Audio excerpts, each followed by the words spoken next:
เบิ่งขึ้นไปขึ้นไปขึ้นมาก็ไปเตียงหัวพี่น้องรถนี่แต่ถ้าเกิดเฮาบ่ขยับเขยื้อนมื้อนี้รถคันนี้ยังบ่ได้ออกแล่นเลยพี่น้องยังบ่ทันได้คลีนอัปเลยน้ำแข็ง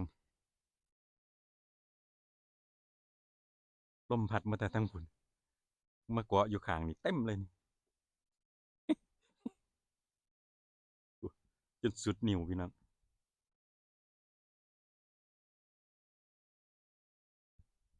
หมู่เพิ่นยังบ่ทันได้คลีนอัปให้แม่บ้านเลยนี่เพิ่นบ่ได้ไปไสครับมื้อนี้ช่วงนี้สภาพร่างกายบ่ค่อยแข็งแรงพักงานพี่น้องยังบ่ทันได้ปัดออกให้เพิ่นอยู่หมู่ก็ปัดคลีนอัปถนนทางย่างออกสูงเพียงหัวเข่านี่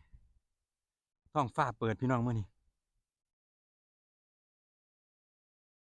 ฮอดมื้อวันหยุดอากาศดีแนวนี้ก็ไคแหน่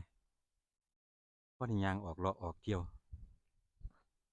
ไปไสก็มีแต่หิมะเต็มไปเบิดอะพี่น้องยามนี้เบื้องหลังบ้านหลังคาเรือนหลังคาเรือนพ่อใหญ่เกอรี่จิโยด